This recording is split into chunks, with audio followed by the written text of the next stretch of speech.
nuestro cierre de campaña el día lunes en el Movistar Arena. En el mismo lugar donde está cantando Luis Miguel ahora. Exactamente. Hay que llenarlo, ¿eh?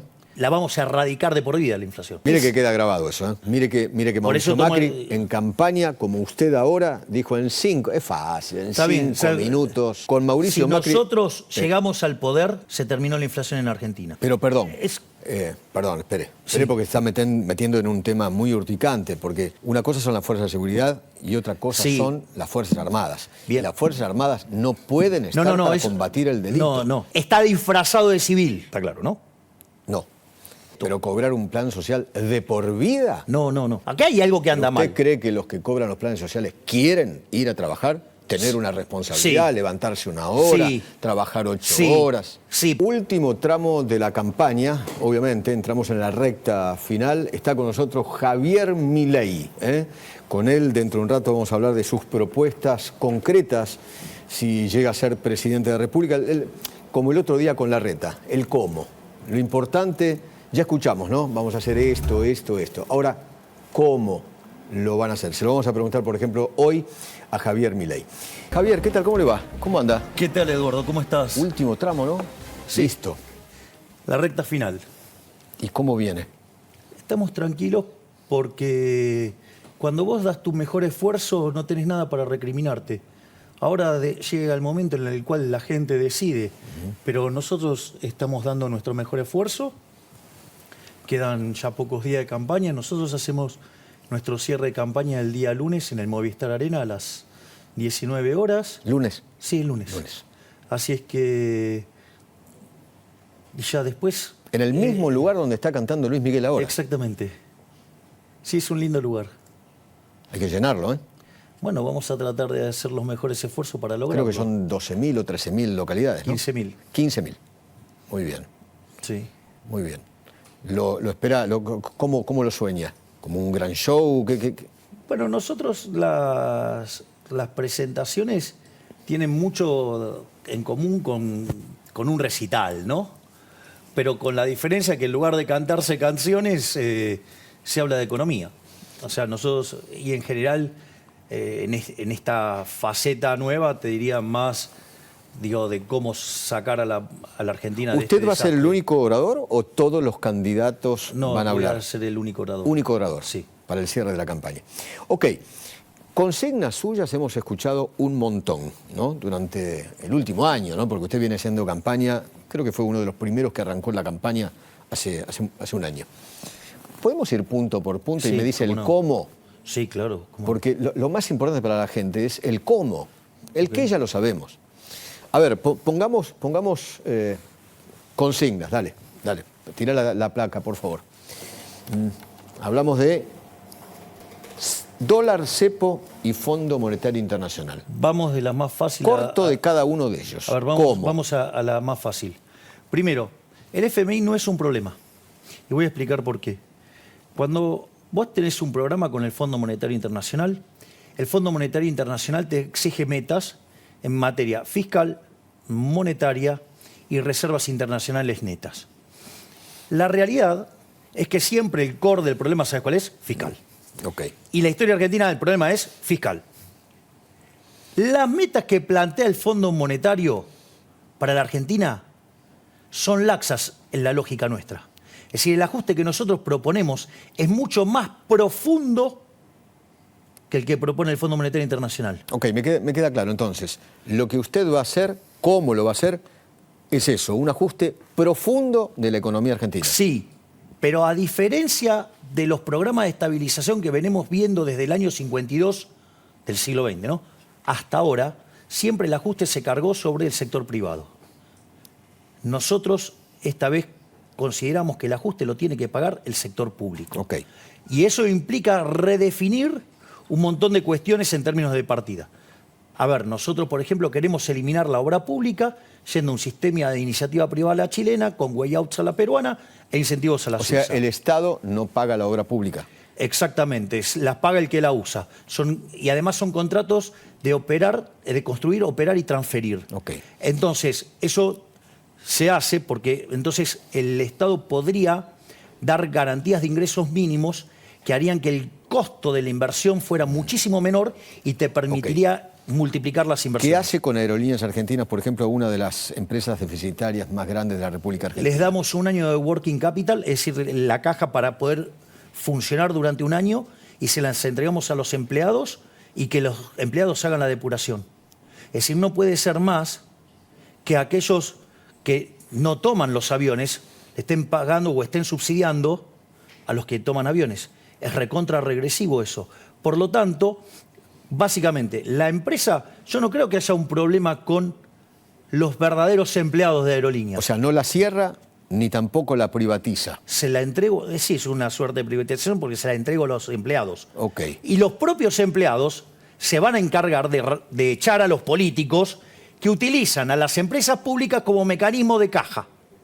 Que eso es lo que las hace ineficientes y eso es lo que hace que no sean competitivas. Entonces, va a estar en el propio incentivo de los que están adentro de la compañía, porque ahora van a ser dueños, de echar a los políticos ladrones. ¿Qué hace con las otras empresas? Hay una cantidad enorme de empresas del Estado. YPF, por ejemplo, tiene que ser privatizada.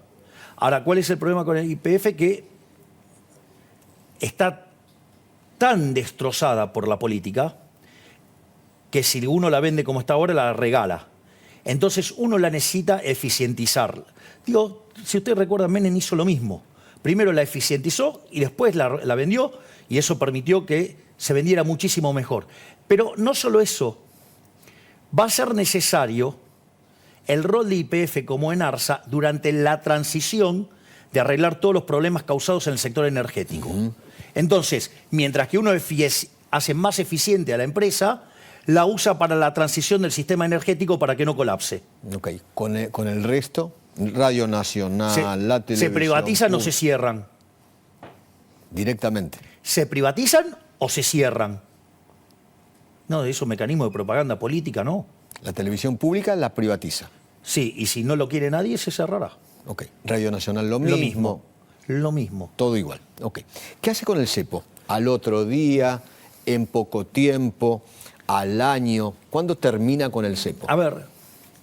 ¿Y cómo? Del cepo se sale el día que vos resolvés el problema de las LELIQs.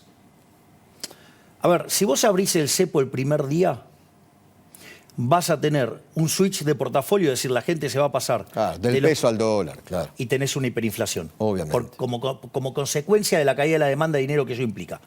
Yo quiero explicar esto porque esto es de una gravedad enorme, lo del cepo. El cepo tiene varias consecuencias negativas. Una es que te quedan pesos atrapados en el sistema. Eso se llama sobrante monetario. Para tener una idea, el sobrante monetario de hoy es peor que el que teníamos en la previa al Rodrigazo. El Rodrigazo implicó multiplicar la inflación por 6 y los pobres por 5. Es decir que, hagamos la cuenta, ¿qué nos iríamos? A niveles de inflación de pique de 900%, y pobreza no hay forma de multiplicar 900, por 5 porque no... 900% anual. Sí, pero de inicio. De inicio. Bien. Y una mensual de 2 dígitos arriba de 20, 20 y pico. Sí, digo, hacer la anualizada de eso. Sí. Digo. Pero a lo que voy ese es el primer punto.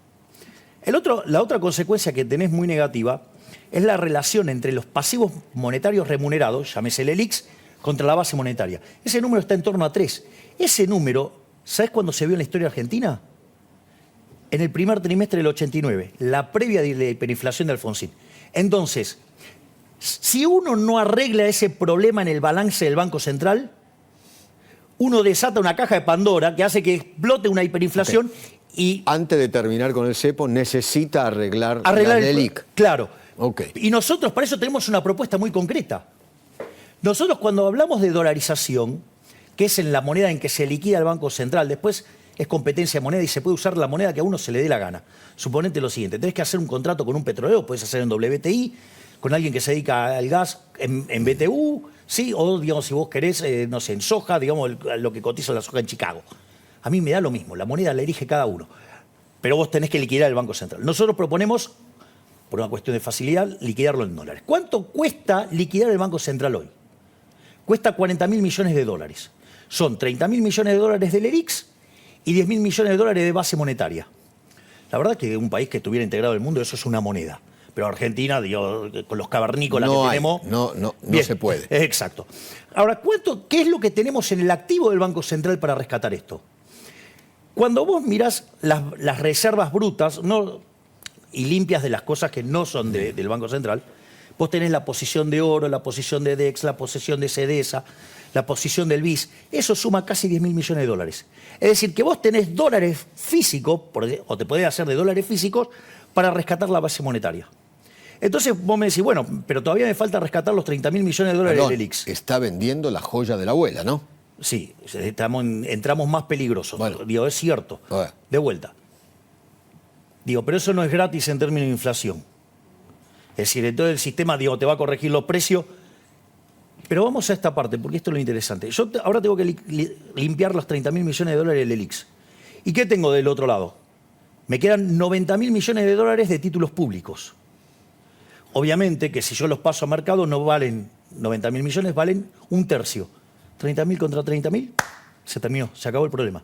Por lo tanto, en la medida que vos estructurás la salida de las LELIX, a partir de ahí se saca el cepo. Pero entonces del cepo no se sale inmediatamente. No es instantáneo. Eso lleva un tiempo hasta que terminás con la bomba o termina Exacto, con la hasta bomba que se limpia del las LELIX. LELIX. Okay. Exacto, porque si no es una hiper.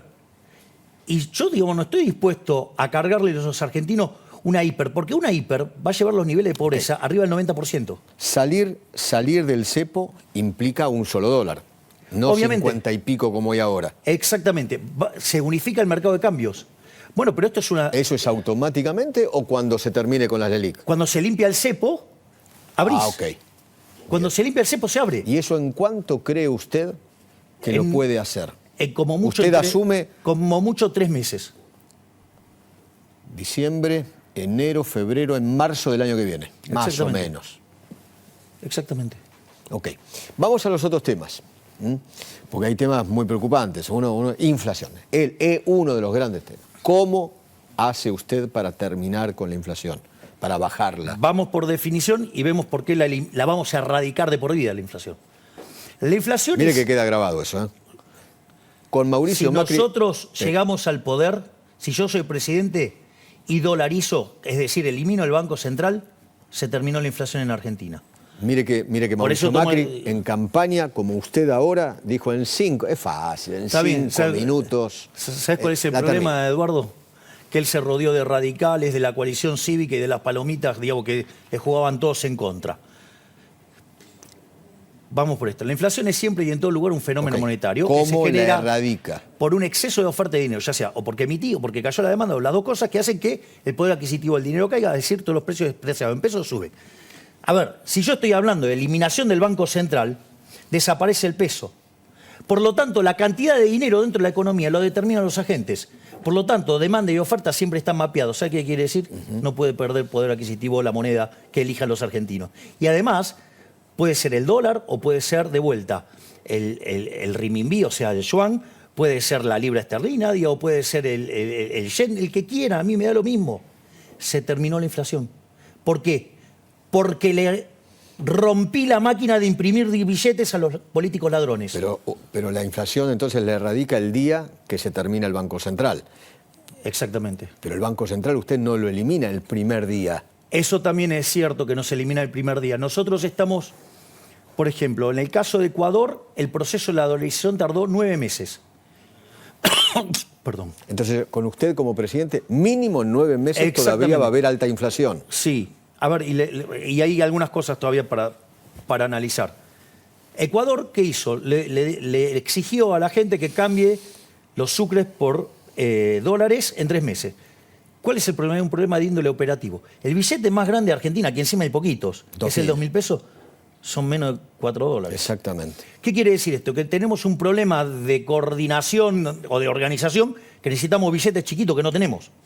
Eso hizo que, por ejemplo, en Ecuador lo quisieron hacer en 3 meses, no pudieron, a los 6 meses tampoco, recién pudieron a los 9 meses. Esa es una alternativa. La otra alternativa es utilizar la del Salvador. Que esto es, básicamente la gente cambiaba los colonos por dólares cuando se le daba la gana. Ese proceso demandó 24 meses. Ahora, hay algo interesante, que esto es lo interesante de la propuesta de Emilio Campo, que, Dios mío, tiene un montón de elementos muy positivos, es... Vos dejás que la gente cambie los dólares. Ahora, cuando convirtió 2/3 de la base, digo, es como una suerte de plebiscito y ahí se dolariza obligatoriamente y ahí queda la economía dolarizada. Como poco deben ser 9 meses, como mucho deben ser 24 meses. Pero de acá a 2 años se terminó el problema de la inflación. 2 años como máximo, según usted. Ok. Willy. En el caso eventual, obviamente, de que asumas el 10 de diciembre, inmediatamente vas a tener que tener un presupuesto aprobado. Y mi pregunta ahí está relacionada con qué número le pones en lo fiscal, equilibrio fiscal, primario, superávit, cuánto le pones de superávit y qué número le pondrías de inflación y crecimiento. A ver, vamos por parte. Sistemáticamente, cuando me ha tocado votar en las cuestiones presupuestarias, he señalado que cualquier presupuesto con déficit fiscal es inmoral. Por lo tanto, no acepto presupuestos, ¿sí?, que tengan déficit fiscal. Primer punto. Segundo punto, obviamente que ello requiere ajuste. El ajuste no tiene que caer en el sector privado, tiene que caer sobre las partidas de donde muerde la política. Se terminó que pague el ajuste el sector privado, lo tiene que pagar la política. Entonces, no acepto ningún presupuesto con déficit fiscal. No acepto ningún presupuesto, ¿sí?, que tenga aumento de impuestos. Si quieren hacer otra cosa, nos haré y gobernaré con el del anterior y se licuarán las partidas. Y con lo cual, digamos, o sea, las transferencias discrecionales, que son esos 5 puntos del PBI, que usan como resultado del desvío entre la inflación que pone en el presupuesto y la observada, bueno, todo eso lo vamos a hacer ahorro fiscal. Las cuentas las vamos a poner en orden. Se acabó el déficit fiscal también. ¿Y qué número le pones para las proyecciones de, como te pregunté, de inflación? Pero yo no creo en las proyecciones, Willy, no creo. Entonces, porque aparte, vos hoy tenés un problema, que si bien tenés un problema con la oferta de dinero en la pasada, con la presente y la futura, porque además la política monetaria opera con rezagos que oscilan entre 18 y 24 meses, de ahí que la inflación la vamos a matar entre 18 y 24 meses, que es lo que tardó la convertibilidad, 20 meses. El problema es que vos tenés una caída de la demanda de dinero. Y esa hace que sea absolutamente imprevisible qué va a pasar con la inflación. Entonces, la verdad que ponerme a hacer elucubraciones sobre números que son ciencia ficción no tiene sentido. Nicolás Kreplak, ¿sabe usted quién es, no? Sí, era el ministro de Salud. Sigue siendo. El ministro de Salud de la provincia de Buenos Aires. Dijo que usted es un burro y un mentiroso. Usted se metió con el tema de la salud, ¿no? El sistema de salud comienza con Perón, ante la sociedad de beneficencia administrada a dinero público. ¿Qué tiene para decir con respecto a esto? Bueno, yo tengo... ¿Cuál es su propuesta? Bueno, ahí nosotros, lo que tiene que ver, vio que nosotros vamos a llevar la cantidad de ministerios a 8. Sí.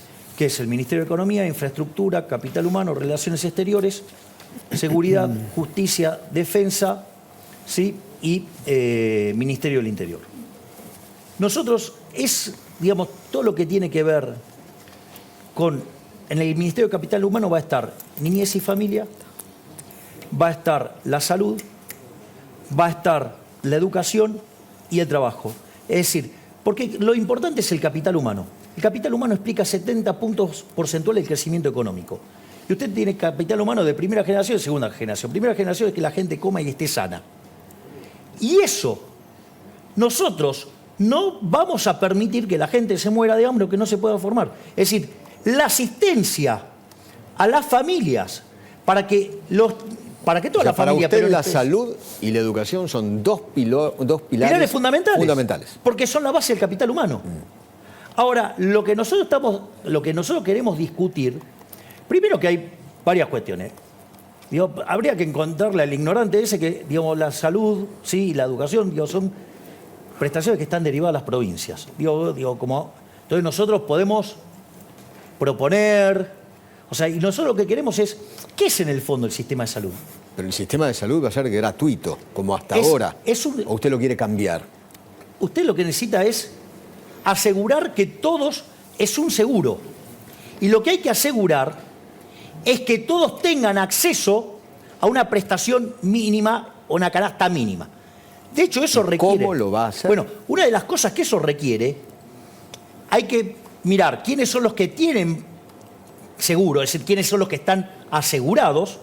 Por ejemplo, si vos tenés una prepaga, si los que trabajan... Exactamente. Estamos todos asegurados. Exactamente. Bien. Ahora, el punto es que hay gente que no está asegurada. Millones y millones Bien, y exacto. millones. Entonces, lo primero que hay que hacer, hay que identificarlos. Hay que identificarlos. Y después se elige en cada provincia cuál es la canasta que se le va a asegurar. Y una vez que se le asegura esa canasta, esa persona elige en un sistema competitivo quién se la brinda. O sea, como en la educación usted propuso el voucher, ¿va a haber un voucher para la salud? Trabaja como una suerte de voucher. Te dan una tarjeta y vos vas y te haces, digamos, que te brinden esos servicios. Es más, una de las cosas que nosotros estamos planeando y que las vamos a traer, que está perfectamente implementado en México, que es maravilloso, son hospitales ambulantes. O sea, concretamente llegan, digamos, o sea, son 18 micros, o sea, 18 camiones, y te dan prestaciones, porque, digo, el doctor Signa acá lo podría decir. Ahí está. Lo más importante que es la prevención, Sí. la detección temprana de estos problemas. Bueno, ¿qué es lo que hace esto? Lleva todos esos servicios. Claro, porque el hospital es de última instancia, ya estás... Exacto. Entonces, ¿qué es lo que hacen estos sistemas? Van, por ejemplo, a una intendencia. Se ponen en una intendencia y se determina cuántos días es necesario estar. En algunos casos pueden mandar 3 días, Sí. en otros casos pueden mandar un mes. Sí. Pero es un mecanismo por el cual uno le lleva la salud a la gente. Entonces van, se atienden, se hacen los análisis y algunas cosas se pueden resolver ahí mismo Sí. y si son muy complejas se derivan al hospital. Claudio. Sí. Javier, voy a agregar, leí el artículo, por supuesto, donde lo critica Kreplak. Usted tiene razón, Kreplak es un burro, acá lo dijimos 1000 veces, porque solo le voy a dar a Kreplak varias fechas para que vea que usted en algún punto tiene razón. El hospital de clínicas que todos conocemos, de la Universidad de Buenos Aires, en la avenida Córdoba y Ascuénaga, se fundó en 1881, no estaba Perón. No era Perón, claro. El Hospital Italiano de Buenos Aires se fundó en el año 1872, no Tampoco estaba Perón. Perón. El Hospital Rivadavia, la maternidad del Hospital Rivadavia, se fundó en el año 1921, no estaba Perón. El Hospital Ferroviario se fundó en el año, se inauguró en el año 1940, no estaba Perón todavía como presidente. De tal modo que la salud pública, la salud pública es la salud. No es solamente la salud del público, es la salud general de una población. Es más, si usted me permite, doctor, para complementar lo que usted está diciendo. Argentina, a fines del siglo XIX, tenía el mejor sistema de salud del mundo. Eso estoy diciendo, exactamente. Claro, bueno, por eso digo que es para complementar. ¿Y cómo se formó? Porque esto es lo interesante. ¿Cómo se formó? ¿Cómo se agrupaba la gente? Por comunidades. Por colectividades, eventualmente. Exactamente. Entonces aparece el hospital italiano, El británico, español, el alemán. exacto. Claro. Sí fue. Después, ¿de qué otra manera se agrupaban? Se agrupaban por trabajo. Sí, Las así obras es. sociales. Entonces, por ejemplo, ¿cuál fue la primera obra social más grande de todas? La fraternidad. ¿Por qué cuál era el negocio más grande de la Argentina? Los ferrocarriles. Y por eso fundaron el Hospital Ferroviario en 1940. Claro. Es más, Después apareció Onganía que destruyó todo, Sí, porque bueno, la ley no, claro. 18610 es la ley de Onganía que le regaló las obras sociales a los sindicatos, que ahí empezamos a romper el sistema. Pero déjeme contarle algo de esto que usted decía, Javier. En la Argentina hay ya una propuesta mínima de asistencia o de acceso a la salud que se llama Programa Médico Obligatorio, PMO. Esto lo creó el ministro Alberto Massa en la época de Menem y todavía sigue funcionando. Usted tiene que garantizarle prestaciones mínimas y el PMO debería actualizarse, por supuesto. Es una propuesta de beneficios mínimos indispensables para cualquier persona. es la canasta de seguros que mencionamos recién, Exactamente, doctor. por eso digo, existe ya, hay que mejorarla y generar equidad en salud, que es el término que yo le propongo que use, la equidad en la salud y la equidad en el acceso a la salud. Creo que esto es lo que deberíamos profundizar un poco. Pero lo que dijo Kreplak es una burrada, está claro, porque antes de Perón había salud. No hay absolutamente ninguna... Perón encontró un secretario de salud que se llamó Carrillo y organizó alguna cosa vinculada con la propuesta de generar más camas en la República Argentina, que también lo podemos discutir cuando quiera. Lo cierto es que hace falta tender puentes entre todos estos subsistemas. Y la verdad es que a lo mejor un seguro universal de salud, al tipo como se hace en Europa, como se hace en Italia o en Francia o en Gran Bretaña, podría ser una alternativa absolutamente es lo que nosotros válida. estamos proponiendo. Usted lo llama voucher, en Europa lo llaman Está bien, pero seguro. Porque ahí el punto es si yo decido financiar a la demanda o a la oferta. Cuando yo decido financiar la demanda, genero competencia y genero bienes de mejor calidad. Claro. Ese es el trick. Tío, o sea, nadie se queda sin salud, nadie se queda sin educación, nadie pierde esos bienes a los que accede. Lo que cambia es el mecanismo a quién se lo financia. Si yo financio la demanda o si yo financio la oferta. Cuando financio la oferta, termino generando clientelismo y encontramos esta solución. Ok. ¿Pasamos a otro tema? Sí, claro. Así vamos puntualmente al cómo usted lo va a hacer. Inseguridad. ¿Cómo va a hacer usted para bajar la inseguridad? Terminar es imposible, Bueno, pero bajar los índices de asesinatos y violencia. Acá ganan los delincuentes, nunca las víctimas. Bien, eso, bueno, pero ese es un punto fundamental. Nosotros, ¿qué es lo que hemos dicho? Hay una nueva doctrina en materia de seguridad para nosotros, que es el que las hace, las paga. ¿Qué quiere decir esto? Se terminó con el zafaronismo. Porque ¿qué es lo que hizo el zafaronismo? Puso a la víctima en el lugar del victimario y al delincuente como una víctima. O sea, invirtió una víctima de la sociedad. Exacto, invirtió los planos. Entonces, esto pasó a mediados de los 60 en Estados Unidos, en New York. Esto fue lo que inspiró a Gary Becker a escribir lo que se llama el artículo Crimen y Castigo, donde desarrolla el análisis económico del derecho, cuya aplicación práctica, ¿quién es? Giuliani, y funcionó muy bien. Ese es, si usted quiere, nuestro... El sistema de las ventanas rotas. Exactamente. Es decir, si rompen una ventana y la pagan... Si empiezan por el delito menor y no haces nada como Estado, seguramente va a aparecer un delito mayor. Ese es el primer punto. O sea, una doctrina de seguridad. Otra cosa que nosotros proponemos, las áreas de seguridad interior y la defensa nacional e inteligencia van a estar integradas. De hecho, esta es la primera vez en la historia que un vicepresidente en Argentina no va a ser decorativo. Es decir, Victoria Villarroel va a estar a cargo va a hacer algo que lo va a organizar ella, los temas de seguridad interior y defensa nacional. Y eso, estas fuerzas tienen que trabajar de modo integrado, porque si trabajan de modo integrado, el combate con el crimen es mucho más fácil. Pero perdón, espere porque está metiendo en un tema muy urticante, porque una cosa son las fuerzas de seguridad y otra cosa son las Fuerzas Armadas. Bien. Y las Fuerzas Armadas no pueden estar para combatir el delito. No.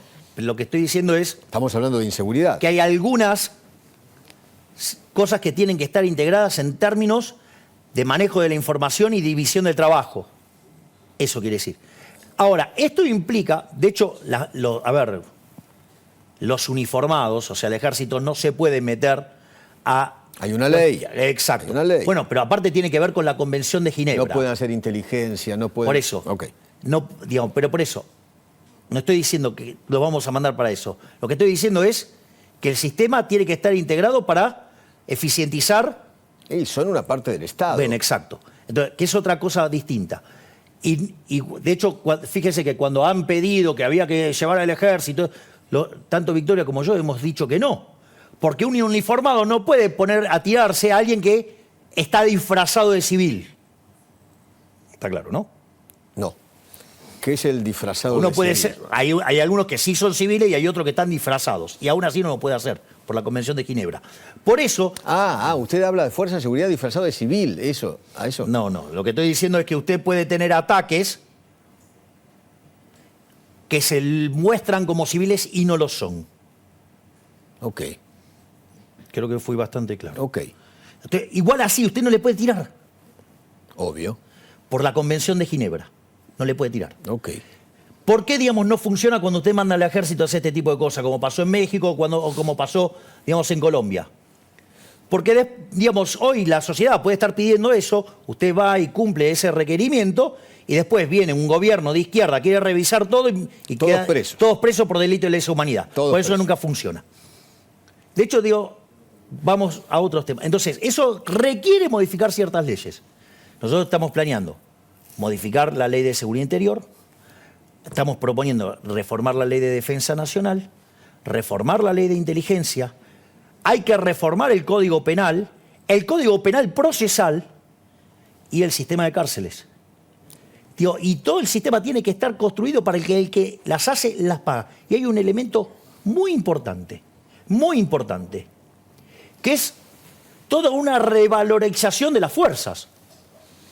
Ya sea por el hecho de darle el respaldo a la fuerza de seguridad. No puede ser que si, a ver, la policía viene, me está cuidando a mí, viene un delincuente, me cuida, sucede que después tiene un problema porque hizo su trabajo bien. Acá lo que vamos a bancar nosotros es a la fuerza de seguridad. Acá se va a revalorizar el rol de la fuerza de seguridad a todas. A todas. Ya sea los que nos tengan que defender de los enemigos externos o los que nos defienden puertas adentro. Okay. Pero, digamos, no puede ser... Lo mismo, usted me está hablando de delincuencia común. Exacto. ¿Qué va a hacer con los narcotraficantes? Con el narcotráfico. Al narcotráfico Rosario. hay que ir y perseguirlo. ¿Le puedo dar un dato? Sí. ¿Cuántas personas de la fuerza de seguridad que combaten el narcotráfico murieron en Rosario? Desconozco el dato. Gaby, ¿sabes? Seguramente se refiere a la policía de Santa Fe, que no murió ninguna. Ah, ninguna. Significa que son parte del problema. Claro. Significa que el poder político es cómplice. Bueno, nosotros no vamos a ser cómplices de eso. Está claro que el problema está entonces en la órbita política. Es una decisión Política. Bueno, nosotros tenemos la decisión de terminar con eso. Con la delincuencia común también es una decisión política. Obvio. Ok. Pasamos. Guada, vos querías preguntar algo, ¿no? Sí. ¿Qué tal, Javier? ¿Cómo estás? ¿Qué Buenas tal, tardes. Guadalupe? Y mencionás una reforma del Estado, mencionás achicar la cantidad de ministerios, mencionaste la palabra privatización de los medios estatales o cerrarlos directamente. ¿Cómo pensás hacerle frente a la resistencia gremial, que es el talón de Aquiles de todos los gobiernos no peronistas? A ver, yo creo que una de las cosas que nosotros estamos planteando, y es parte de nuestro Ministerio de Capital Humano, es la modernización del sistema laboral. Vamos a ponerlo en números. La cantidad de personas que tienen empleo en el sector privado formal, hace 11 años, 12 años que está clavado en términos 6 millones de puestos de trabajo. El problema es tan grande que hay 8 millones afuera. ¿Cómo las incorpora? ¿Cómo? Bien. ¿Cómo hace? Nosotros lo que estamos proponiendo es ir a un sistema de seguro de desempleo como el que utiliza la UOCRA, no es que estamos proponiendo nada nuevo, pero con mayor profundidad financiera, donde lo que se le daría es entrada a compañías de seguro. Entonces, vamos a esta situación. Hoy los sindicalistas, su modelo de negocio está en jaque, ¿no? Sí. Porque hace años que no se genera puesto de trabajo, porque es una economía que viene en decadencia. El PIB per cápita en los últimos 12 años cayó más de 13%. Porque además las organizaciones sociales le ganaron la calle, el dinero. Ese es el punto. Y entonces el modelo de negocio lo tienen en jaque. Entonces tienen un modelo que tiene 6 millones de cápita y amenazado. ¿Esto qué les propone? ¿Qué les permite? Pasar de un negocio de 6 millones a 14 millones. Hay un negocio que tiene que ver con 8 millones de cápitas en términos de seguro. ¿Quién lo va a aprovechar?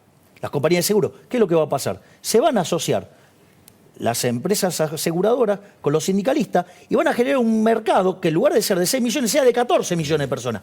¿Y qué es lo interesante? Se limpia la señal de precio. Al limpiarse la señal de precio en una economía que se estabiliza, que erradica el riesgo de devaluación, porque no va a existir más, porque vamos a dolarizar, que se termina, que se pulveriza el riesgo de contraparte, ya sea por el rebote de la actividad económica y por el ajuste fiscal que nosotros proponemos, con la reducción de lo que es el riesgo de tasa de interés, con lo cual el riesgo país en Argentina se va a desplomar. Eso significa que usted va a tener un shock de inversiones muy fuerte como consecuencia de ello.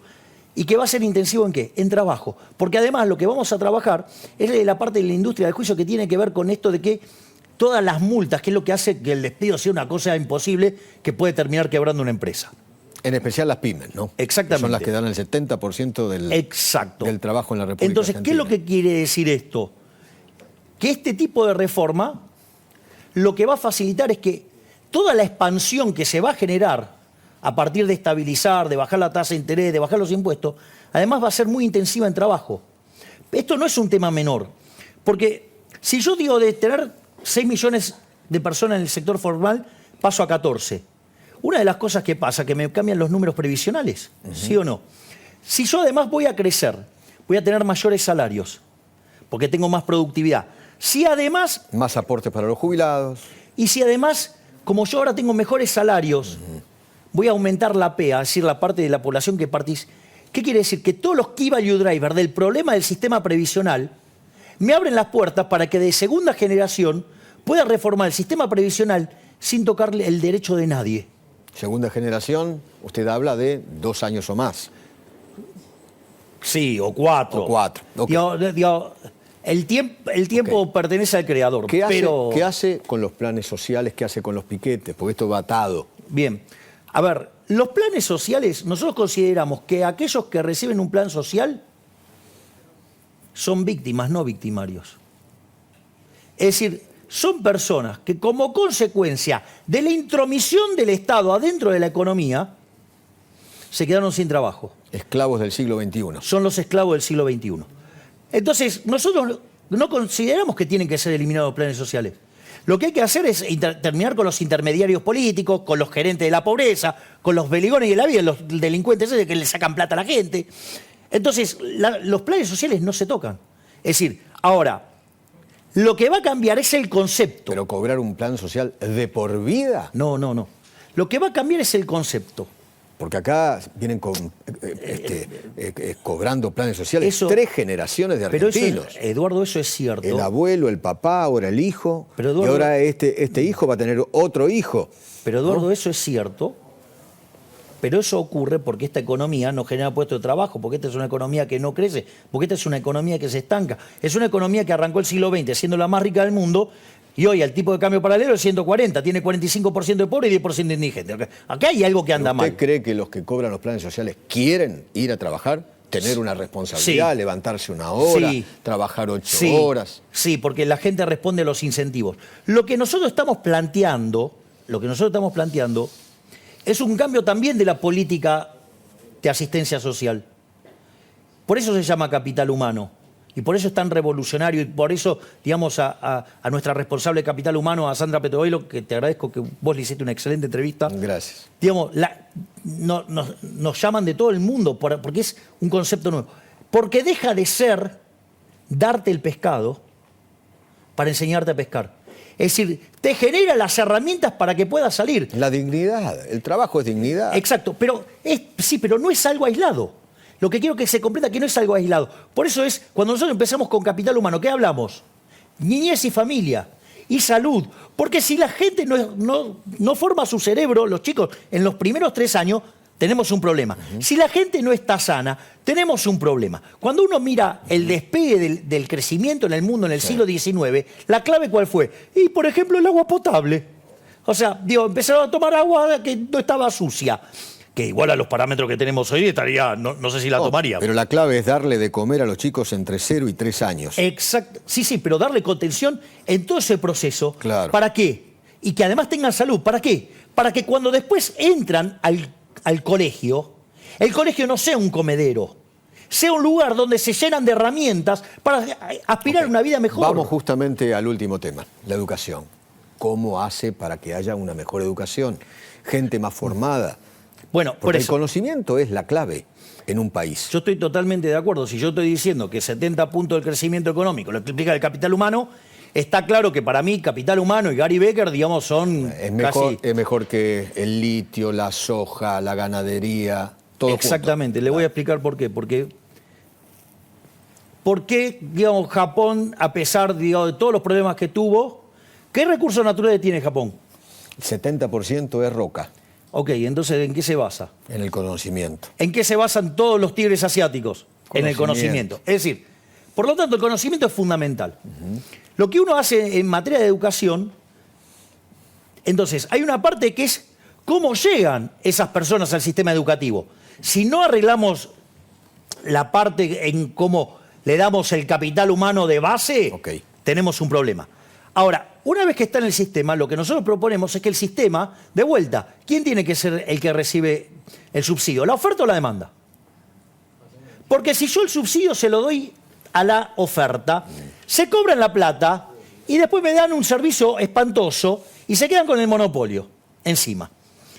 Y además me adoctrinan, tenemos un montón de otros problemas. Tiene a los Baradel de la vida. Bien, exacto. Así como tiene a los Beliboni, acá en la educación tiene a los Baradel de la vida. Sí, hay otra parte más importante, que es, digamos, o sea, los que fijan los contenidos. Por Entre eso, otras cosas. Entonces, los nosotros, Cetera de la vida. entonces, ¿qué es lo que nosotros pretendemos? Pretendemos que en lugar de darle el subsidio a la oferta, se lo tienen que dar a la demanda. ¿Para qué?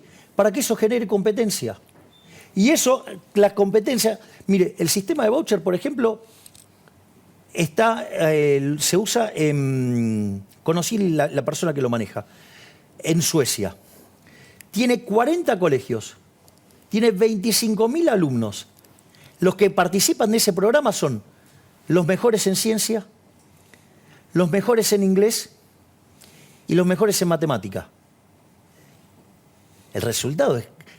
Pero se matan por entrar en esos colegios.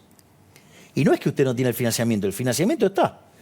Va con un voucher, pero ¿qué se genera? Competencia. ¿Qué me van a decir? ¿Que los suecos tienen mala educación a nivel mundial? Entonces, ¿se puede hacer? Sí. Okay. El problema es que vamos contra los que manejan esas cajas. Y ahí está el problema. El problema no es que usted no puede hacer cosas... Terminar con las mafias, digamos. Exactamente. Porque de ahí también come la política. Ok. ¿Le puedo pedir un favor? Sí, claro. 30 segundos. Charlamos 40 minutos. 40 minutos. Se me pasó como si nada. No, mejor. 30 segundos, ¿por qué deberían votarlo el 13 de agosto? Lo único que tengo para decirles, argentinos, es que una Argentina distinta es imposible con los mismos de siempre. No podemos pretender resultados distintos haciendo siempre lo mismo. Y hoy, básicamente, el problema radica es que la solución está en manos del propio problema. Por eso los únicos que venimos a proponer una solución verdadera somos nosotros, los liberales, que proponemos un cambio de 180 grados para volver a los valores de Alberdi, volver a las ideas de la libertad y que esto sirva para ponernos de pie y que de acá a 35, a 45 años volvamos a ser una potencia mundial. Gracias, Gabriel. Gracias, Eduardo. ¿Todo bien? Todo bien. Gracias. Gracias. ¿Se sintió cómodo? ¿Absoluto? Bien. Suerte en la elección, Javier. Gracias. A la mierda los malditos empresarios, a la mierda sodomitas del capital. Basta de basura keynesiana, ha llegado el momento liberal. Tenemos un líder y él es un gran referente.